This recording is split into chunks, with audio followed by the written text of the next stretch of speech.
Welcome to the Legacy Leaders Podcast. Are you doing the best for your client to help them create their legacy?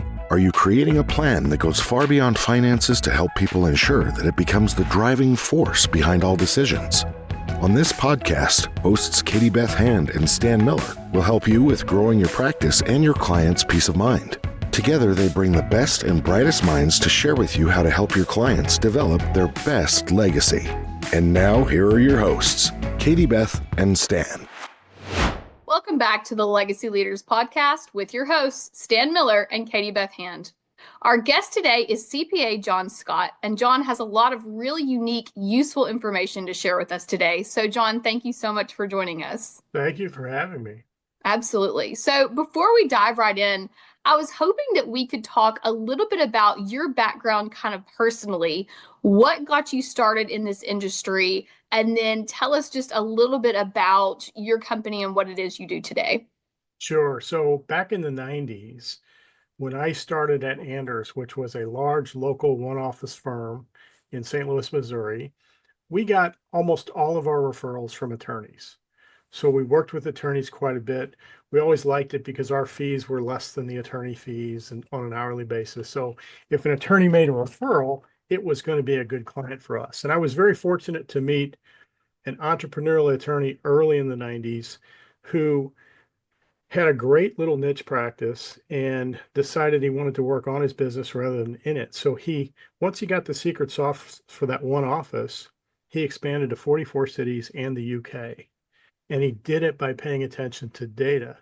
And for 17 years, I participated in his finance committee meetings, advised him, did his taxes. We talked about things. I watched him make good decisions. I watched him make mistakes. But of course, because he was paying attention to the data, he was able to course correct quickly when a mistake was made. And so from that, it just morphed into me wanting to work with more attorneys who were entrepreneurially wanting to grow their business.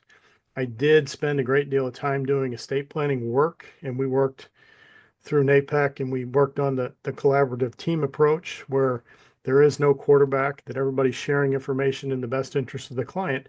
And so I spent my whole career working with attorneys, and it kind of morphed into had a lot of attorney firm clients. And about 3 years ago, we at Anders acquired a CPA firm that was fully distributed out of Fort Wayne, Indiana, but they had people in 25 states, and they did virtual CFO work for all types of different businesses. So we have niched that into the legal industry. And what we do is we come in, and a lot of firms will have an office manager or a controller doing their books. And we kind of layer on top of them. We're a resource for them. And what we bring to the table is a CFO with legal experience, an accountant, and a technology team so that we can extract data from their accounting system, from their case management system, develop reports, KPIs that they can run and make decisions based on. And we do it on a fractional basis. In other words, if you were to hire a CFO, a technology person, and another accountant, it would be an astronomical price. But we do it on a fractional basis. And the way we price our services is it's an a la carte checklist. You say yes or no to certain services, and the price calculates at the bottom on an annual rate, and we pay ourselves, or you pay us, on a weekly basis. There's no long-term commitment. You can turn it off, turn it on at any time. And so it's a really risk-free way of getting better talent to help you get current, accurate financial information that you can make business decisions on. That is great. That is I feel like just a really unique strategy, and it's all done virtually, right? So you're getting all of these team members and all of these services, and it's all virtual work. When you mentioned that you work with specifically with obviously with law firms, so you're saying they would work with whatever, maybe your CRM or your accounting, whatever it is that you have set up already. So if you're using MyCase or Lawmatics or any of those, is it a new system we have to transfer to, or is it something that will they be able to work inside of those things we already have? We're completely agnostic as to what they have. And so our technology people are really great. They can dig in to the APIs of those systems and pull out the data we need to get it in a format that law firm owners and the other stakeholders can understand. That is very cool. Okay, Stan, I know you, I can see your brain buzzing. What questions do you have? Yeah. So one of the things that's really fascinating, and I'd like to hear a little bit about this, is that because you work with a lot of law firms that are in the same space, like estate planning, for example, I'm assuming that you're able to collate data from all those firms so that you're able to compare different metrics in different areas so that your clients have the benefit of knowing how they're doing in a specific area compared to how your other clients are doing. Is that part of the value proposition? It starts with KPIs, but you are so correct that benchmarking, especially in the legal field, is so difficult to come across that data because not only are you wanting to benchmark, but you need to benchmark against yourself, the type of firm you are, in your case, an estate planning and asset protection firm, and then regionally. So the information is difficult, but because we have access to a lot of files, we can help refine that. You can get information out there. I don't know if you're familiar with Clio. Clio is a case management system. It's the market leader in a lot of firms. And they had a study that came out a couple years ago, and they were touting that utilization was up to its highest level ever, 38%. And I'm thinking, 38%? That's a charity. I mean, I don't know how you stay in business at 38% utilization. And I went up to the guy who runs it, Jack, I forget his name, but he was at one of the conferences. And I said, hey, great report. It's about 72 pages long. I said, but this utilization number didn't seem right to me. And he goes, oh, yeah, it's the highest it's ever been. I said, have you considered that many of your users don't charge track time? And it was like I blew his mind because there's a lot of firms that use Clio that don't track time. So I think you have to understand where the data comes from to make sure it's valid. But benchmarking is key to, hey, am I charging the right fee for my area? Am I asking enough of my people? So I'm curious about just in terms of overall metrics, what if when you look at your practice from the perspective of an owner, and of course I wear both caps here. I work in the business and on the business, probably in it more than I need to, and on it less than I need to. But how would I know? And what would be the metric that I would apply to determine if am in a successful zone? Is it a net operating income metric? Is it, percentage? Like, how would I measure success? How would a group of estate planning firms measure their success comparatively if they were in a room, with notepads comparing notes? I think the key metric that someone should focus on if they want to know, hey, am I working myself out of a job? Am I working on my business enough to make it sustainable without me? Is leverage. All right. I could be the best estate planning attorney that ever existed. Bob Keebler, I guess he's a CPA. Who's the other guy that does the Alaskan Trust? Super smart guy, does all the speaking. He's a really good estate planner, right? Yeah. But if he didn't You're have talking any, Jonathan Blotmacher. Blotmacher, yeah. If he didn't have any leverage, then his ability to generate income is his rate times the hours he can work, whatever his capacity is. And most law firms, the best law firms have leverage of 3 to 1. Accounting firms have leverage of 10 to 1. In other words, there's 10 people working on my files. They're not the same 10 people, but we utilize leverage so much more than law firms. And I think once you get to the point where you've got your firm running just the way it should be because you're making business decisions rather than legal decisions, then you're going to increase that leverage number. And when you do that, you know that that firm is it's going to survive beyond you. And an estate planning practice has real value, right? You have all these clients with files that at some point they're going to die, and there's going to be probate administration and trust administration. So if I look at firms, an estate planning firm is much more saleable than, let's say, a criminal defense firm because you have this annuity work. States have to be updated, and eventually Aunt Minnie's going to pass away, and somebody has to administer the estate. How would you measure? And I'm guessing you get this question. Uh, how would you measure the value of an estate planning practice? Is there a metric? Is there a rule of thumb, a I'm sure range? there's a rule of thumb out there. We don't have that many transactions in law firms because of the non-compete issue and the bar rule that says you got to be an attorney to buy it. So your universe of buyers is not fair market value, which according to the IRS is willing buyer, willing seller. You have a limited pool of who can buy until the state bars change their rules. I did just talk to an attorney he's outside of New York City and he's buying. His idea is he thinks the rule's going to change in a few years. So he's out buying $5 million firms and he wants to get to 25 to 50 and then hope that the rules change and some PE firm will come in and buy it. The rules have changed with the DC bar and also with the Nevada Arizona. too. Well, I know DC and Arizona. There may be others also, but Yeah, I it think, might be Arizona I was thinking about. yeah, I mean, I do think, in my own judgment, is that the dominoes on that are going to fall in the next 10 years.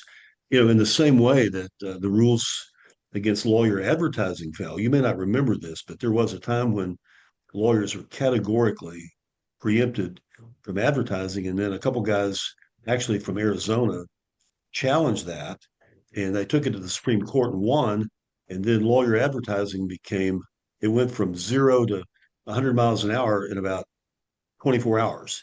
And It's so, and so I think, I mean, I don't know what the legal argument is that gets there, but I suspect that one of these days, either through legislation or some court case, we're going to find our way to being able to sell our practice to non-law firm entities, and that certainly is going to make practices more valuable because you obviously have a much deeper pool of prospective purchasers that have money, right? But so I've made the argument over and over again with my colleagues that we need to be managing our practice so that we're building demonstrable and monetizable value into the practice by deepening our relationships with clients so that we're not just having somebody come in the door doing an estate plan, getting that done, and then moving on to the next client and doing another new estate plan. Once we get that client at the door, if we nurture that relationship and keep them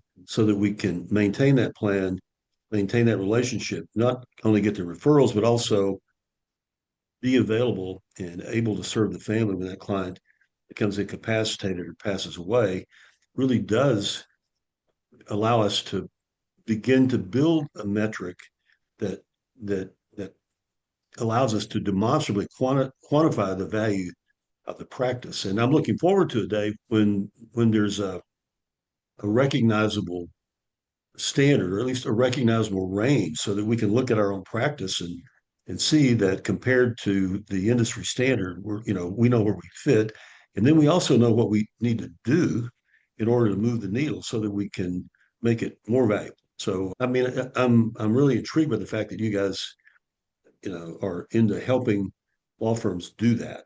So, give me an idea what I'm sure that one of the attractions to a virtual CFO for a small law firm is that you get really bright professional talent that really understands the space without having to go out and hire one or more people on a full-time basis. So what would you say?